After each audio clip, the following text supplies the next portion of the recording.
What's up, you guys? Sean Ross Sapp, managing editor, Fightful.com, FightfulWrestling.com. You know the drill. Head there for your wrestling news. We did a Ring of Honor Death Before Dishonor post-show this weekend. We did a New Japan Pro Wrestling Fighting Spirit Unleashed podcast this weekend. Those are available wherever podcasts are available, as well as Fightful.com, FightfulPods.com. Of course, if you want to get a little bit extra, we have FightfulSelect.com. The new retro review dropped today. ECW One Night Stand 2006. Great retro review podcast I did with my dude John Baez and Warren Hayes. We got a lot of those filming soon. We have new dark match commentary, Shelton Benjamin and Randy Orton against Billy and Chuck. That just dropped, as well as my Q&A show. Just head over there. Maybe you'll see something you like and want to subscribe. Otherwise, keep it locked to Fightful.com, FightfulWrestling.com. Big weekend, UFC 229. Conor and Khabib, biggest fight of the year, one of the biggest fights in MMA history. We have your preview show Tuesday, 2 p.m. Eastern. We have your live podcast Saturday night. My God, lots of stuff. But tonight we have WWE Monday Night Raw. I am joined by Alex Pawlowski. Alex, did you happen to see the latest dot in which I connected about the Milwaukee fiasco? I did. How did we miss it? I really think you're onto something. I think this seals it. Yeah. We'll have more rampant Milwaukee speculation on the Tuesday podcast. We have that Wednesday Listen Your Boy podcast. Really re-emerging. See the numbers climbing on that. Want to thank you guys for that. Make sure you all check that out. Let's go ahead and talk about Monday Night Raw. Starts off with a Dean Ambrose promo going on about the rumors that he's going to leave the Shield. I thought he was pretty good and ambiguous here. Very defensive about the questions that Charlie Caruso poses him. And I'm like, whoa, she's just the messenger. I've been there, Charlie. I get it. Sometimes you got to ask the tough questions like, hey, guy. And then somebody just goes off. That's right. That's what Dean Ambrose did tonight, Alex. Yeah, he was a little defensive. I will say this is my favorite version of Dean. Dishonorably discharged Dean with his dog tags and his special forces vest, just looking kind of disheveled, like he might have just skipped his AA meeting today. He's a little on edge, and I like that about this Dean. I hope one day like Shield, they aren't like SWAT, they're just security guards or something. That would be nice. That would be cool. Just the Rent-A-Cop version of the Shield. I'd like that. I guess that is kind of what Drake Maverick was for a while. Yes. like they don't have guns. They've got the beanbag guns, though. Yeah. For sure. Also, everybody who chants what at a WWE show is not allowed to come to my birthday ever. Oh, they're terrible. Dean Ambrose calls Baron Corbin a substitute teacher, the world's largest. I don't know if that's a shot at how he dresses or at a shot at that he's filling in for Kurt Angle. Maybe both? Maybe both. I never had a substitute teacher wear the vest without the tie and sleeves rolled up. Oh, I did. Oh, did you? Yeah. Maybe it's a thing in Kentucky. Dressed to the nines, I tell you. So, boy, this show got off to a weird start. Let's go ahead and talk about this because, man, it's a point of contention, and nobody could make any sense of it. I like to think we're pretty objective on this show. If something's good, we're going to say it's good. You and I often don't agree. If something's bad, we're going to tear it up. Right. We're about to tear this shit up. Corbin says, okay, Dean, I'm giving you 3 choices. You can face your brother, Roman, for the WWE Universal Championship. You can face your brother, Seth, for the Intercontinental Championship. Or you can face Big Bad Braun one-on-one. Ambrose offers to fight Corbin instead. Cool, whatever. Just makes Dean look really stupid. But later on in the show, I'm not even going to wait to get into it. Roman Reigns is involved. And he's facing Dolph Ziggler. And Baron Corbin comes out and he says, whoa. This is not a title match. You don't get to defend your title. Not until Crown Jewel in November. To which my first thought is, if I'm Dolph Ziggler, I'm catching this son of a bitch backstage, and I'm putting the pain on him. Yep. I'm putting an ass whipping on him real proper. Oh, by the way, Drew doesn't get a title shot either. If I'm Drew, I'm putting the schmack right on Baron Corbin. Baron Corbin, who talked Dolph Ziggler into wasting his rematch clause when he wasn't physically ready, now has 2 title matches taken away. But Roman Reigns, who he hates so much, Alex, had the opportunity to defend that title against another guy Baron doesn't like in Dean Ambrose. What is going on? Yeah, this is all over the place. It seems like you had 2 groups of writers writing the same story, and they tried to mash them together, and it didn't work. And they said, "Just screw it, we'll do it anyway." Because I honestly really loved the idea of putting the question to Dean. You can face either one of your brothers and get those titles that you don't have, or you can face Braun. You can be good to your brothers, but you're probably going to get your butt kicked. Which is it? And if they had made him agonize over that question all night until he picked one at the end, and that was your main event, that's a cool storyline to go through. You know what I mean? Like Roman saying, "You know what? You need this opportunity. You should face me." And man, I know I need a charity, whatever. That's a cool storyline. But instead, they were like, "No, you got to choose right now." And that was weird because, of course, we have to have the big nostalgia bit for the main event segment. And then later, they're like, no, I was just kidding. Your title can never be defended until November because the Saudi prince told Vince that he needs that title defended in Saudi Arabia. And Stephanie just told me that. So it goes back on everything that he said. It's all double talk. None of it makes any sense. Did he physically say that? No. Oh. If he says that, it almost makes sense. Yeah. Like Stephanie called me and told me just now, "Roman, you're not going to defend your title until then because we need you wearing it when you go to Saudi Arabia." They have a website, and they can make these characters say whatever it is they want. Right. They can go Pro Wrestling Illustrated, Billy Apter style from the 80s and just make shit up. And if somebody there has a problem with it, they can say, "Tough, we write your scripts," and explain it on their web. But it didn't make any sense. It was stupid. Braun looked a little slow tonight, but he's still able to land this sleeper slam. And I don't mean like the kind that Jeff Hardy's been hitting on SmackDown lately. I mean, he physically lifted Dean Ambrose up from a sleeper hold and slammed him down. A nice jumping stomp as well. Strowman takes his trademark bump over the top rope after an Ambrose thumb to the eye.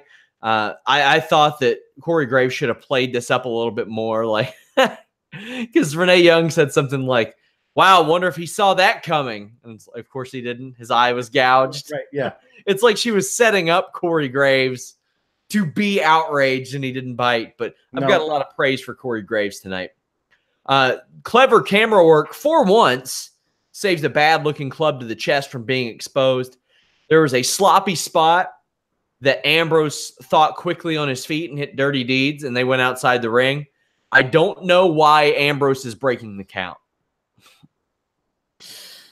on like a 9. No, I don't. I don't know. I mean, maybe he's honorable and wants to get the real victory on the. I don't know. It's stupid. It's babyface logic in WWE. It is stupid. Yeah. Also, Ben Henderson is who I'm supposed to interview this week. Former UFC champion, one of the nicest guys. He comes out to "Our God is an awesome God," and he says, "I don't care how I win. They can slip on a banana peel as they walk into the cage for all I care." Right. People want to win. Strowman hits an immediate power slam in the ring. Another happens, but Reigns' music hits. Ambrose is DQ'd when Reigns comes out to help. But then the Shield both helped there, but he made the save. Corey Graves, one just tear rolled down my cheek. I was so happy. He said, Dean Ambrose's purse is going to be a little bit lighter tonight after getting DQ'd. And man, I've screamed about this forever. Why should they care? Why should they care? Corey Graves just told me why they should care. Because he's not making as much money. And that leads to a little bit of dissension. And when you're not making as much money and the two guys that helped you have championships, which therefore should add to that as well. Right. If you're a champion, you should get bonus no matter what, whether you're a title match, non-title match. But if it is a title match, you should get even more than that, which is why you want to defend your title and win in those matches. The motivation for these characters is championships. Why? They pay money.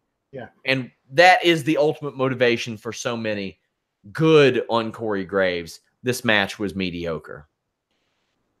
Yeah, I mean, it was. I like the story you can tell with Dean, who's not afraid of anybody, and Braun, who's just who's unstoppable. But I liked Dean's comeback. I thought the Dirty D's was a nice touch. That was something I didn't think he was going to be able to land on him. But it's back to the same thing. Braun's just out there wrestling a match, and they tried to say, oh, he's laying it on thick. He's trying to rout Dean Ambrose. He's not going to go for the pin. But I mean that's kind of his thing. So when Seth and Roman come out there and beat him up 3-on-1, you're back to where we were a month ago with him being beat up 3-on-1. I'm like, okay, well, okay. I get, and I like Braun not being afraid of anybody, but part of me feels like if he's going to be a heel, he should be like Shao Kahn. Like he's sitting back and watching all these guys kill each other. But then again, he does just look like if you were in whatever point of history they rode on horses and cut people's heads off, that he would be on one of those horses cutting somebody. He might be the horse. Yeah. There's a guy in Norse mythology, and may have actually existed. His name was Rolf the Walker, named because he was so large no horse could carry him. So he walked into battle with this giant axe over his shoulder. That's who that guy should be in those days. That guy. You want to know why Alex Pawlowski is on this podcast? No prior journalism experience before, maybe a couple months before Fightful. He has stage experience, acting experience, and Norse history experience. Yeah. Yes. I am well read in any number of completely irrelevant disciplines. It was relevant tonight. Dogs of War come out after Strowman wins and Corbin makes Ziggler versus Reigns. We ran through what happened. Corbin basically says, I know you guys don't give a shit about this match, but before you try to, let me make you not. Okay. Ziggler hits a DDT on the floor and a horrible-looking Fame-Master in the ring for the second week in a row. That move has about a, 60% shooting percentage, still way higher than Lonzo Ball's free throw shooting percentage, by the way. But it doesn't hit very often these days, Alex. No, it doesn't. It hits about as often as Lonzo Ball's free throws. Might I remind Kyler James, our social media guy, that Markelle Fultz forgot how to shoot a basketball last year. He didn't know how to shoot a basketball. Forgot. He came back and shot at a better clip than Lonzo. Either way, a couple of really extended sleeper spots and a zigzag, but Reigns gets a Superman punch on a super kick attempt. He won with a great spear off of a sunset flip attempt. Ziggler's sell was outstanding, and this was an angle of the spear that we don't necessarily see a lot, Alex. No. I complained a couple weeks ago about how WWE started having Brie Bella do her running knee with the opponent's back to the hard camera, and that's not good. That's not good because you can see Brie's knee not hitting. Yeah. When it was the way that Brie had done it for years, you couldn't see that. With Reigns doing this spear in a different way, it just felt different. I've seen that spear 300 times. It felt different tonight, and it felt really cool. I liked it. Yeah, especially with Ziggler selling it, because he just really looks like he's been broken in half. Damn right. Damn right. Ronda Rousey's out next with the Bella Twins. She defeated Ruby Riott with the Riott Squad. It is good to see Liv Morgan. And Michael Cole seems to indicate she's cleared for Saturday. That would be great news. Still, there's, a lot of things happened over the last week. Yes. Some crazies went after Brie Bella over the last week. Yeah. It got wild. Here's the thing. I think that you can be of the opinion that Brie has been very reckless during her recent run after she's been back. and to the point where she's unsafe and needs to take a step back from at least wrestling on TV to get back to her pre-pregnancy form.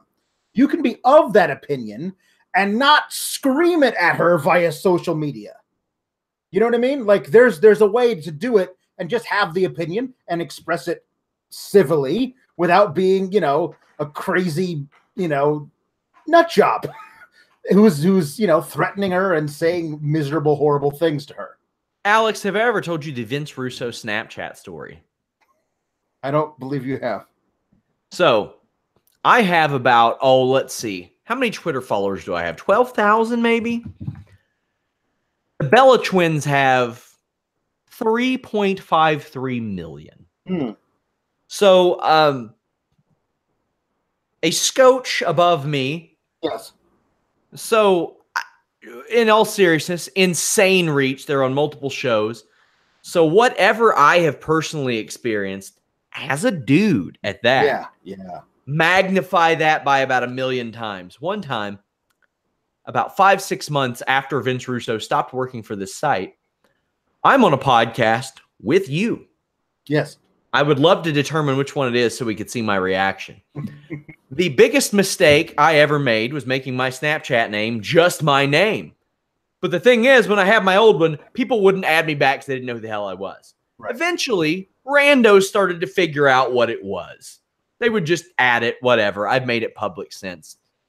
I'm on a show with you 4 months after Vince Russo and Fightful have parted ways. I open up my Snapchat and I get a very aggressive picture of a cock that says, and I quote, "Fuck Vince Russo." Before I could reply and say, "Well, with that, it looks like you could," they had blocked me. I am a guy who is not on worldwide TV. No. I'm not on multiple reality shows. That is one of the weirder things that has happened to me. I've had much weirder, if you believe it. I can't imagine the kind of fucking weirdos. Pardon my language, guys. I've cursed a lot tonight. Pardon my language. I can't imagine the level of weirdos she has experienced. Do I think she's been reckless? Yes, I do. Do I think she's responsible for last week? Yes, I do.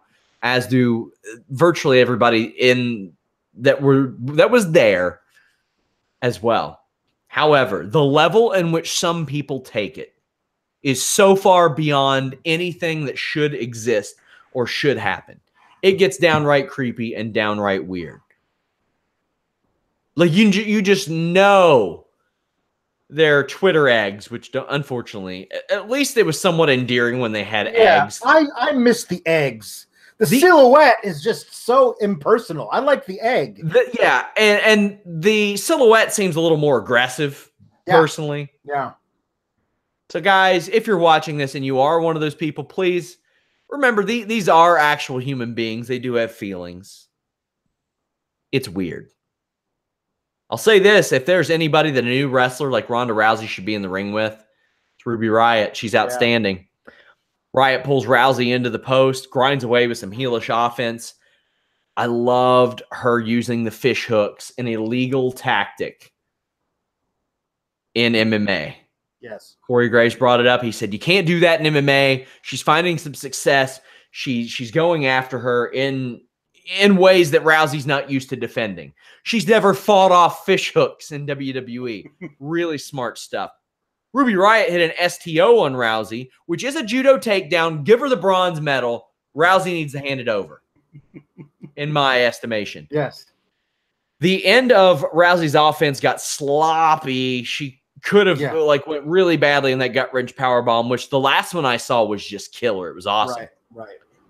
But Riott takes that suplex that she's been throwing better than anybody I've seen so far. Yes. The Riott kick countered into that overhead toss suplex thing.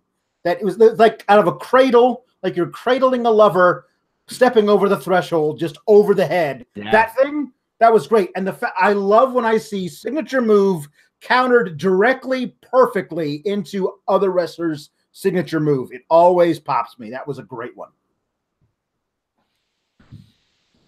Good stuff. Spinning Samoan goes into an armbar. Rousey wins, but Rousey's got to learn. She can't be the next one that gets that criticism. They don't need that.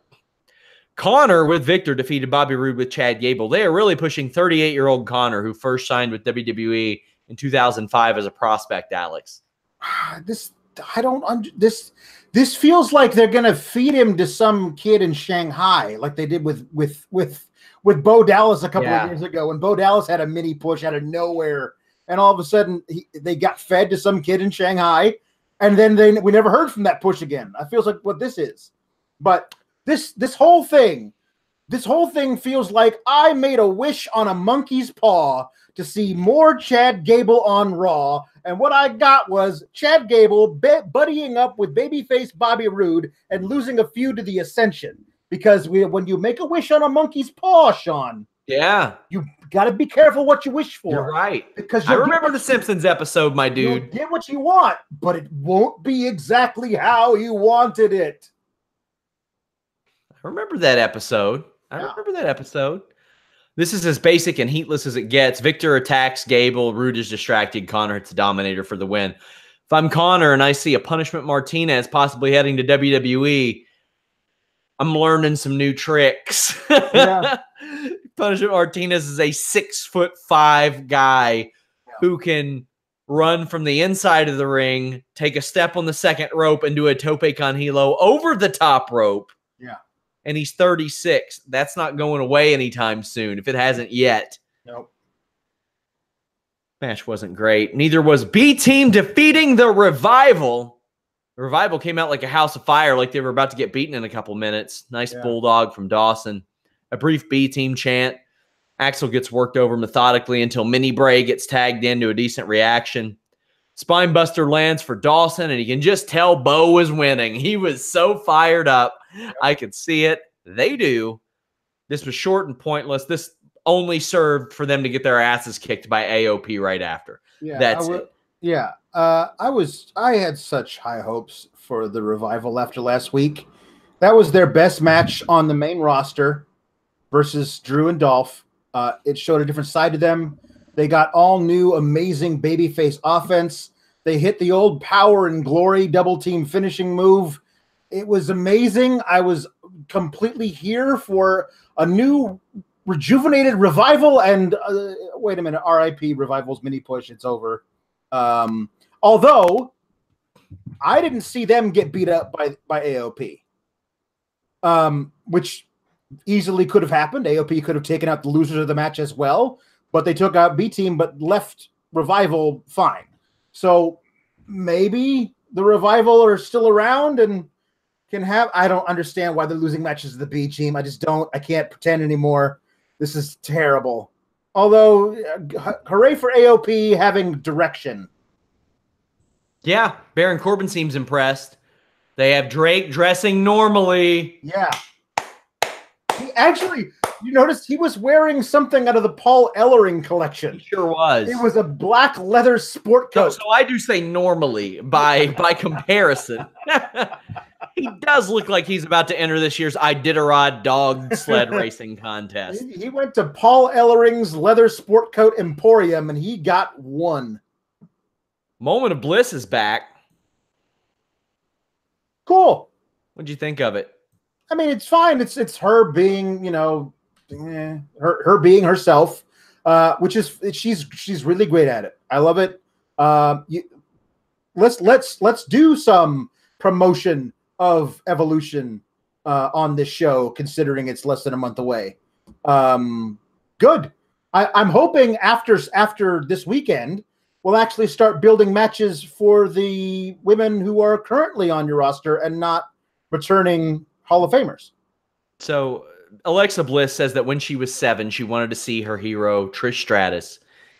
And Trish burped in her face, tore up her autograph book, and stepped on her foot. I love that these are clear lies. Yes. But somebody I follow, Taryn, at Live or Leave on Twitter, said, Evolution is a few weeks away, and the only build we've had is Alexa Bliss calling Trish's eyelids wrinkly. Yes. That's it. That's it.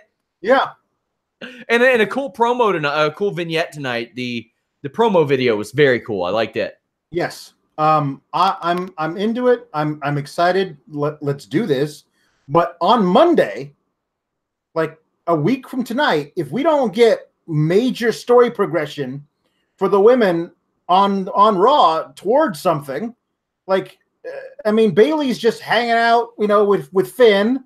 Like these, because the mixed match challenge is going on, all these women their stories are intertwined with the guys.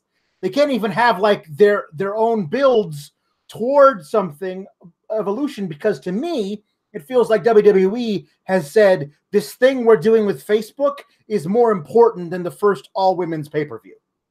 That's certainly what it looks like to me. You're building those matches every week, but you're not building anything for Evolution. Then you have the Sasha thing, man. I have tried to find out. I've asked a lot of people what's up with Sasha. They're being real quiet about it. So hopefully everything's good. I hope it's not something that keeps her out for that pay-per-view, because she deserves to be there. Like, yeah. I think they said, didn't WWE release the top whatever women's matches in WWE, and she was in the top 3? Yeah, she was in the top 3. Like, she's great.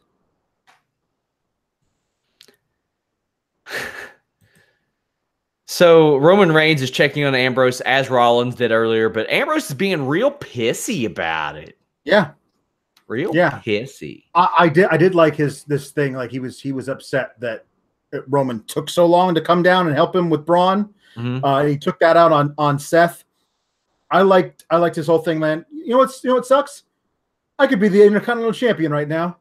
And I just love the way he said that. So matter of fact, like I know I could beat you, but I did notice they had him say to Roman later, I might be the Universal Champion right now. I definitely would have beaten you, Seth, but I had a chance, Roman, because I can't say I definitely would have beaten you, because there's no way they would have him say that. Yeah. Strowman sees his homeboys backstage and says that Ambrose would fit in well because he's a tough bastard, even though I destroyed him earlier. Did you all see my appearance in the Holmes and Watson trailer this weekend? I have a scene with Will Ferrell and John C. Reilly. He does. He does. He calls Ambrose a winner and says that Ziggler was the weak link tonight that they don't need. Drew McIntyre defeated Seth Rollins. Rollins goes right to a suicide dive, but falls victim to a cool spot where he tries to do a go behind where he pushes off of the corner and gets kicked. I loved Drew McIntyre's side slam off the stairs onto the apron. I don't see that all the time. I don't see that ever. I like it. Yeah. Innovation, always good. Back body drop counter from Rollins. Then he reverses an Alabama slam into a victory roll. Another clever spot that I haven't seen. That cool. Gets it to a short arm clothesline from McIntyre results in Rollins going across his back and hitting a Falcon Arrow, which is very impressive on a guy Drew's size. Ziggler's music hits, allowing the Claymore to hit for McIntyre. Reigns saves Rollins from the beatdown. Braun follows. Ambrose shows up with an axe handle, but he's beaten down. They all are. He takes a terrible-looking Claymore zigzag. Took it like a real ass. This is a pretty good match. I mean, it's one we've seen. I would like to. They're building to this Saturday. Yeah, we will have a live post show right after Super Showdown. A lot of other websites are going to wait. Not Fightful. We're doing it for you. We're doing it for you. Drew and Seth work great together. Drew is busting out new stuff no matter who he's working with. This guy's absolutely deserves to be at the very tip top of whatever show he's on for the next few years. He's really, really great and showing it. I love him in this spot. Him with Braun and Dolph is a really great triumvirate.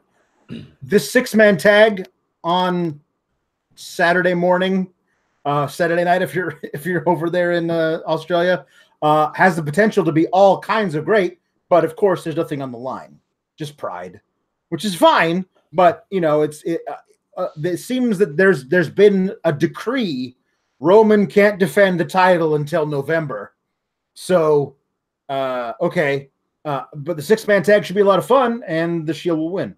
But yeah, I mean, this is going to be good stuff, but you can only show me so many beatdowns. Like, it feels like this is probably going to last through December. And after the TLC pay-per-view in December, we'll be like, all right, Royal Rumble time. And they'll just try and cobble something together for Royal Rumble stories. It just feels like that's what we get every fall. So, fine match. They're building for this. Yeah. That's it. That's it. We've gotten more substance out of the match that we thought was going to be a house show match in Triple H versus Undertaker than this, really. Which, I mean, the Dean tease, come on, we know he's not. Listen, we know he's not leaving before. Right. No, he's not leaving tonight. I mean, if they eventually have him turn, by having him tease it so many times and go back on it so we never think he's actually going to do it, yeah, maybe there's potential there if they do it right to be very impactful. But that if they do it right is always gigantic in font in my mind. I was told that the production title for tonight's show was Dean's Dilemma. Ooh. Make of that what you all want, guys. Let's talk about something great. Kevin Owens and Elias. Oh, my God. So backstage, Kevin Owens is giving Elias reasons to be upset at a stagehand, saying, what did he say that he wanted? He's like, aren't those cashews? Don't you hate cashews? Didn't you want almonds? He wanted almonds. Yes. Or vice versa. KO eats spinach and drinks water before his match. Elias and KO stand in the ring, and it took Elias one mention of the Seattle Supersonics leaving, and you get one of the great ovations in WWE history. And by ovations, I mean insane boos. Man. Is this the longest, most sustained boo for a heel just doing regular run-of-the-mill heel shit ever? You could have had Roman Reigns in there, but that wasn't right. But no, that was specifically like about Roman. It was the night after WrestleMania. This is a random Raw go-home show. All he did was mention the team that left the town, and they went off. What felt like 10 minutes. I love how he pivoted and said, now a city like Oklahoma City, that's a city. What I love more than anything, maybe ever, is Renee Young going, no love for Detlef Schrempf? And I was like, oh, Renee, you just went up like 17 notches in my belt. Oh, German basketball superstar of the Indiana Pacers, then Supersonics in the 1990s, Detlef Schrempf, gets a mention from Renee Young. Brava, milady. Brava. You got to have Elias in a big spot every time you go to Washington now. Oh, every time. Every time. That was so good. So good. Yes. And I don't even think they should have waited until the crowd completely died down. Yeah. I think. Just ride it. Ride the wave. It was unbelievable. Yeah. The heat was just psycho. Somebody pointed out on Twitter that the D string was super flat on Elias's guitar. Are you familiar with guitars? No, I have terrible pitch when I listen to stuff. I don't hear it. Well, you know, sometimes it's something that you can't help. Sometimes your D string goes flat, Alex. That's true. It does. And if you're looking for a tune-up, if you're looking for your D string to get right, check out our buddies at BlueChew.com. That's blue, like the color blue, BLUE. They bring you the first chewable with the same FDA-approved active ingredients as Viagra and Cialis, so you know they work. If you want to get a sustained reaction, oh boy, it won't be booze. Let me tell you that right now. You can take them anytime, day or night, even on a full stomach. Since they're chewable, they work up to twice as fast as the pill, so you can be ready whenever an opportunity arises. Most importantly, it's prescribed online and shipped straight to your door in a discreet package. No in-person doctor visit, no waiting in the pharmacy, no more awkwardness. They are made in the USA, and since Blue Chew prepares and ships direct, they're cheaper than a pharmacy. And right now, if you use that code Fightful, you get your first shipment free. They're not going to leave you like the Supersonics. You will be the Supersonic. You'll be jamming it in there like Peyton DeCamp. Shattering backboards, if you know what I'm saying.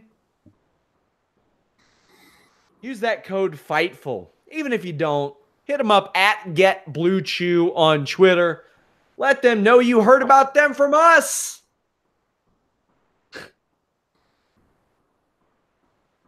So, Alex. Yeah. There was a match that followed, even though at this point I'm just ready for a Seattle versus OKC battle in WWE. I'm ready for Elias and Kevin Owens to dress up in OKC gear everywhere they go, even if it's not related to Seattle, just for my own personal enjoyment, and feud with Daniel Bryan. Yes. Because he's got the Seahawks gear going now. Yeah. Lio Rush comes out, calls Cena a legend. He's not able to follow up. He goes for the cheap heat, but he should have went for the cheap heat earlier. Yes. Because that's what the crowd was about. He should have said, I spoke to my close personal friend, Gary Payton. Yeah. And just gotten that. He should have. Yes. I don't think anyone, and I mean anyone, was expecting anything even close to, like, that's a simple cheap heat, guy makes fun of the town. They boo for 20 seconds. It's over. Like, by the time Lio Rush got out there, they were ready to go find some pitchforks. Like, it was nuts. I don't think he had any concept of it. Like, he's never had that kind of thing to play against before. What'd you think of the match itself? It seemed underwhelming to me. Yeah, I mean, it's in the spot that it was in. It wasn't. I don't think it was supposed to like be a house of fire. I mean, the thing was that they kept mentioning, oh, John Cena's not here, so, and of course there seems to be a proclamation that you 205 Live guys can show up on Raw, but you're not allowed to hit any offense on anyone ever, because Lio Rush is out there just dodging, wearing his little mini Steve Harvey outfit, and he's backflipping and going between legs, but he gets caught in a full Nelson, and that's it. So, he's small, Sean, and so he's unable to fight back. Yeah, Owens pins Lashley with a roll-up that I did not buy at all. Not at all. By the way, this wasn't great, but the pre-match stuff was special. It was all-time great special stuff. 100%. We got to see something really cool tonight in that regard. Yeah. If Elias wrestles for another 12 years and is Universal Champion 4 times, in his highlight reel package when he goes in the Hall of Fame, this from tonight has to be in it. Yes. Like, it's insane the kind of reaction you got from it. This is one of the things we're going to see on WWE documentaries throughout in the future that they reference on like the top 10s and all that. Yeah, and I'll be honest with you, there aren't a lot of those these days. No, the guy who goes out there and wants you to boo him, the crowd usually doesn't. Yeah. So this, oh no. You want us to boo you? You mentioned the Sonics just one time. They went crazy. It was great. Alicia Fox has blondish hair. Michael Cole calls Sunil Singh Ranjan Singh. To be fair, Ranjan Singh has worked with Michael Cole weekly for 11 years. So Bayley defeated Alicia Fox. Bayley gets a back elbow from the second rope, walks into a knee. This was a mixed match challenge commercial. Bayley wins with she had a rope stunner, a drop kick on a roll through, and then a Bayley to belly that Alicia did not take great. No. But both Balor and Bayley kicked Jinder before this. Yes. Alicia's character work is great. The in-ring work has been rusty since she came back. The pre-match little videos for these mixed match challenge preview matches are always excellent. But tonight's was otherworldly, with Alicia Fox going crazy, yelling stuff about Shanti and not Shanti, and Ashanti the singer and all this stuff. And then Jinder at the end says, listen, Alicia, last week was last week, tonight is tonight, but you are really crazy. And that was the end of the video. And I was like, yes, I can't argue with that. All of the things you just said, Jinder, are true. Last week was last week. Tonight is tonight. And yes, Alicia is crazy. That was it for this segment. That was it. That was it. We moved on. Main event. Well, technically, Shawn Michaels comes out to cut a promo, and really it's just for him to say, I'll be in Australia. It's to have him in the ring physically. That's it. That's all. So he says he's picking his best friend any day of the week and is all too happy to brush back Kane if he has to. Kane appears and punches Michaels. And what I was watching for here is, will Michaels bump off of it, and how will he bump off of it? The answer is yes, and the other answer is really damn well. Yeah, sure. He still bumps very well. And then it hits the dong. The dong. The dong hits hard, Alex. It does. Like it had just gnawed on some Blue Chew about 15 minutes before. Use that code Fightful. Might need to with these four fellas. Undertaker appears. Triple H makes the save. Have you noticed? Do you know the differences in themes that Triple H uses? No, I know there's, I mean, obviously there's Time to Play the Game, then there's the Bow Down to the King, and I'm not sure which, there's also different versions of them. Yes. So the game is when he comes out to wrestle. Ah. Bow Down to the King is when he comes out in a suit. Ah. Then you have Evolution when he's with an Evolution member. Sure, you have the DX themed. I feel like there's one more too. Yeah. And I can't really remember it, but there was another pre-qualifier. Either way, HBK and Triple H both get choke slammed. They took him great too. Yep. They did. Shawn Michaels being completely bald's taking some getting used to though. Yeah. I mean, they had to know that hat was coming off. But I wonder if they were expecting to do the big reveal in Australia. But it's a weird, like a thing where he would come off and it was like, or whatever. But it's weird. I mean, that guy had that wonderful mane of hair in the mid '90s, and now he's been balding for a while. But just to go completely just Vic Mackey it, that's just crazy.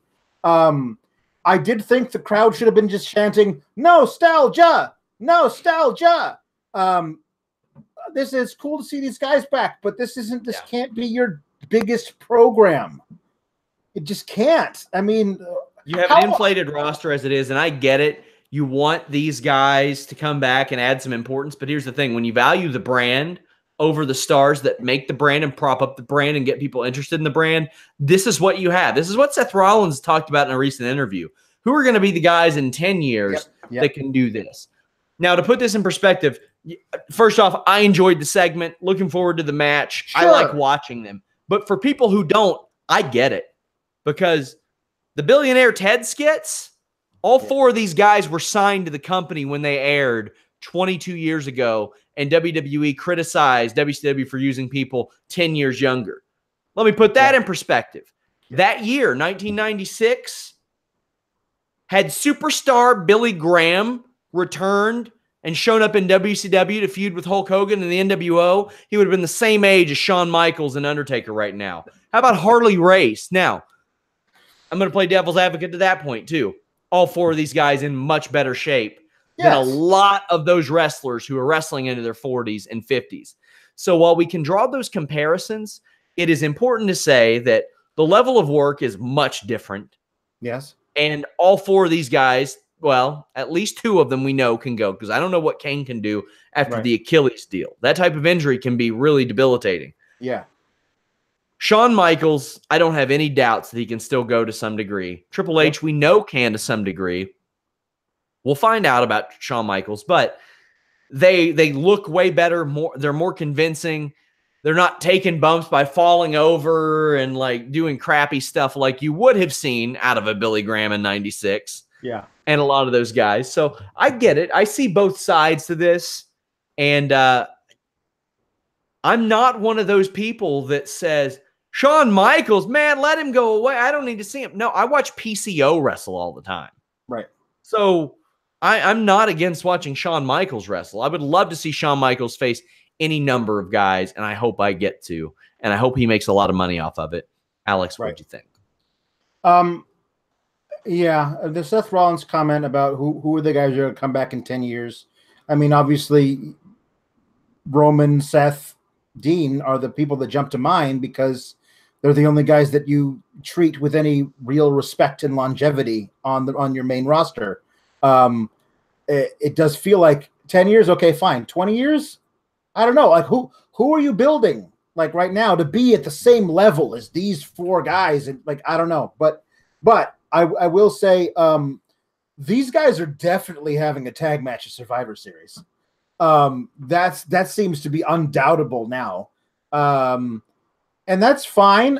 But again, like how that I feel like you're gonna have that match. You'll have something happen at Royal Rumble, and then you'll have probably Taker versus Shawn Michaels for the last time ever at WrestleMania.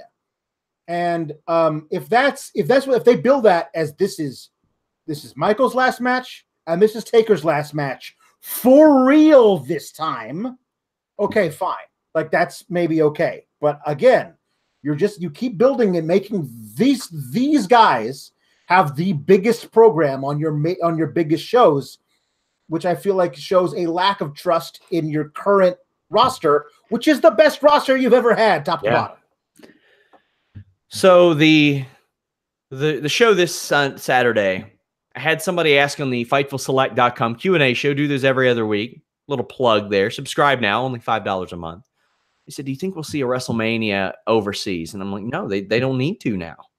No, they can run the greatest WrestleMania, and they can say that they never, well, at least for now, have to worry about something like that because they can put on shows like what they're doing Saturday and what they're going to do in November. I mean, not only that, they can supplement their network with them, right? And there's no reason why everyone's talking about how they should do a WrestleMania in the UK. Well, why? Just do one of these in the UK. Because there's no reason not to at this point with the amount of money they're making off of it.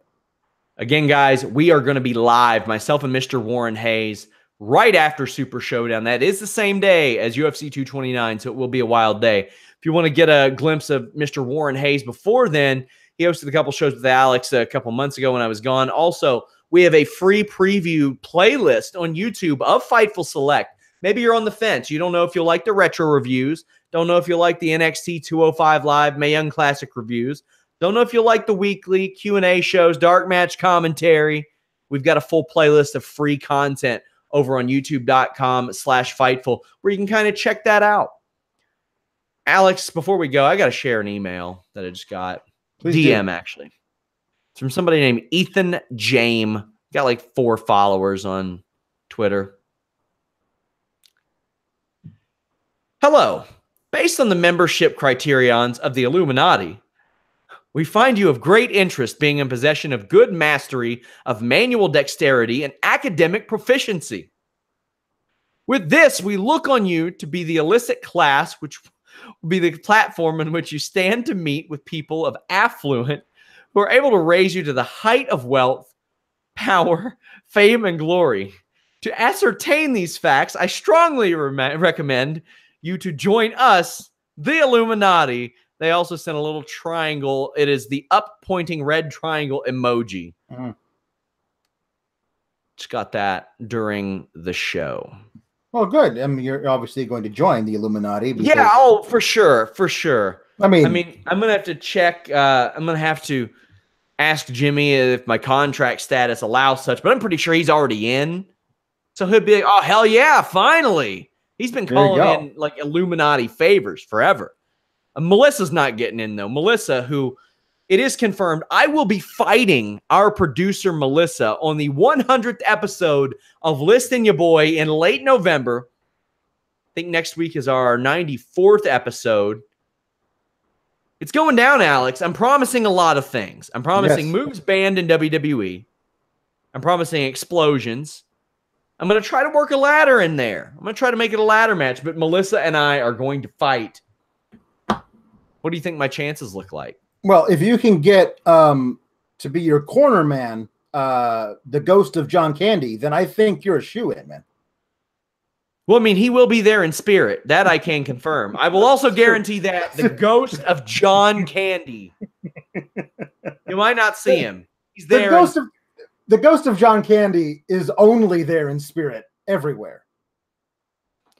Guys, check out all the great things at Fightful.com. Have an interview with Filthy Tom Lawler of UFC fame, MLW fame. He went off about the John Jones situation. Went off. Had a recent interview with Christopher Daniels.